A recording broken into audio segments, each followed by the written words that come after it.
Hey guys, so in today's video, as you can tell by the title, I wanted to share with you guys, in case you were curious or interested in becoming a paraprofessional, sharing with you guys some sample job interview questions for a paraprofessional position.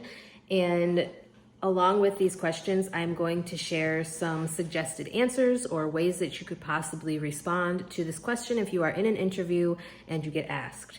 So, the first sample question is, how do you ensure effective communication with parents and families? So obviously, if you're working in an educational setting, you're gonna have to deal with families, but you're also gonna have to deal with singular parents who may come in and pick up their child or, whatever situation the case may be. And so employers, the school, want to know how you would deal with building those relationships with the student's family and make sure that everybody stays aware of school and class events and activities, any information that needs to be communicated. With a paraprofessional, you will probably not be doing much of the communication. It will depend on your school and kind of, if you're a one-on-one, that may be a little bit different. But most of the time, the communication with parents as far as like class activities and events, that's gonna be up to the teacher and or the school.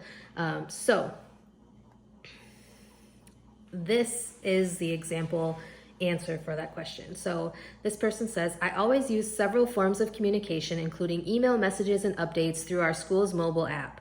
I sometimes make a personal phone call to parents and families, especially if I need to update a parent last minute. Another method I use to make sure parents and families are up to date on classroom activities is by sending a weekly newsletter home with students every Monday. I also include links in our communication app to online documents and resources that parents can access.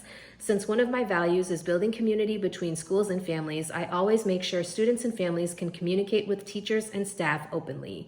Now, when I was interviewing for my current paraprofessional position, I did not get asked anything like this. I basically was asked questions about like confidentiality and what I would do if a parent came in and wanted to ask you a question or did ask you a question and wanted to know more information about something that happened with another student or about lesson plans and things like that. And I was told that all of those types of questions, you can't really give out information because of confidentiality about another student. So any of those types of questions, I was told, needed to be pushed to the teacher or the administrator. So here's another question, and this is actually a good thing to think about. If you encountered parents or families of students while out in public and they wanted to raise concerns or discuss a classroom issue, how would you handle the situation? So this question is more aimed at figuring out how you would stay professional in a public setting, because obviously if you work in the community where you live, people are more apt to know who you are and come up to you and ask you questions about like things that have happened at school or about their student, whatever the case may be. So obviously employers want to know if you're able to remain professional in public. And so this is the example answer for this. In my last role, I made a quick shopping trip one weekend for last-minute classroom supplies when I ran into a student and their family at the store. One parent immediately began asking questions about upcoming testing and was concerned about several issues. I remained calm and friendly and let the parent know that I was happy to meet with them and our lead teacher the next morning to address their concerns and answer their questions. This let the family know that I was more than happy to help during school hours while maintaining privacy regarding testing information. So honestly, I think that was a good way to deal with this. This is the next question. How do you support the goals of special needs teachers and the goals of general education teachers for students in integrated learning environments?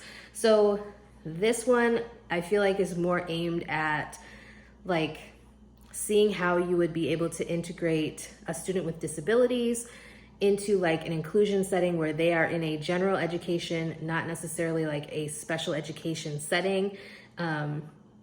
So if they're in like a general classroom, say the student is in 3rd grade, they're not in the special education classroom where it's all special education students. They're in a 3rd grade classroom and you're assisting that one student, or however the case may be. So here is an example Answer. Some of the general education teachers at my last school set learning objectives that weren't appropriate for particular students with special needs who were in their classes. The lead teacher I worked with often had to modify our learning objectives to support what general education teachers were doing in their classes, which took time away from planning textile, sensory, and hands-on activities. To solve this problem and create a better balance between general education and special education objectives, my lead teacher and I met with general education teachers to discuss methods of integrating our sensory-based approaches to achieving modified learning objectives. This integration led to better outcomes and higher gains in general education classrooms and small improvements in student engagement in the special education class. So, this question that I'm about to ask you, I did actually get asked, not necessarily word for word what it is here, but I did get asked about this, and I think it's important to know how you would deal with this, simply because of the fact that, you never know what could happen. So this is, what steps do you take to support substitute teachers in managing the special needs classroom while your lead teacher is out? So the school wants to know that you know how to manage the classroom if there's a sub that comes in and isn't really comfortable or familiar with dealing with a special education setting, or whatever classroom setting you are in.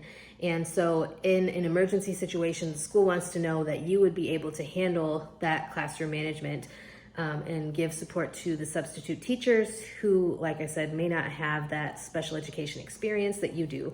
So here is an example answer. In the event the lead teacher is out, I complete several tasks to ensure the sub has what they need to engage with students and create a positive learning experience.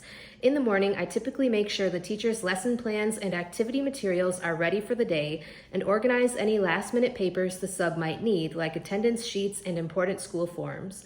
When the sub arrives, I give them a quick tour of the classroom so they know where they can find classroom supplies and other necessities.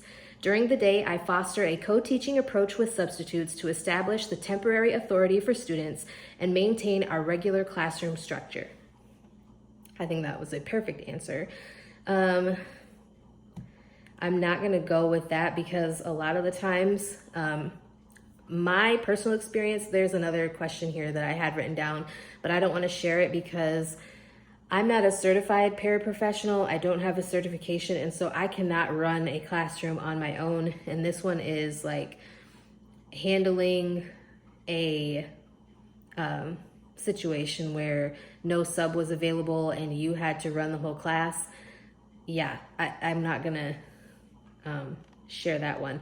But those are all that I have, just to share like certain other questions in case you're curious, which I can go into in depth in another video. If you guys are interested, just let me know. But they may ask like, what do you know about like their special education program? What qualifications do you have that would make you a perfect fit for that? And I keep talking about special education because I work as a special education paraprofessional. So I work in special education only. I don't work in general education setting. I work in special education with special education students.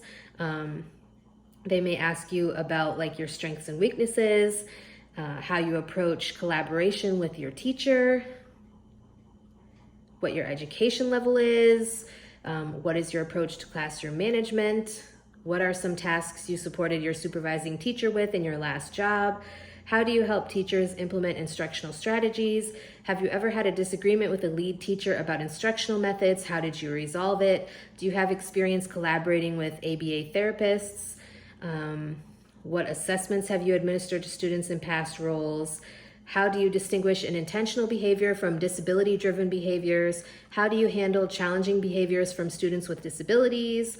What do you do to foster open communication with your students? How would you handle, this is one that I was actually asked, how would you handle working on a daily basis with students that may be nonverbal?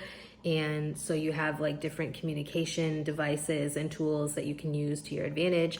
But like I said, that's all I'm going to share for this video. If you guys want me to talk about like what specific interview questions I was asked in my paraprofessional job interview, then I would be glad to make a video for you on that, and just let me know.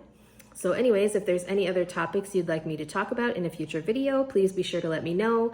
I hope you guys enjoyed. I hope this was helpful. And yeah, I will talk to you guys next time.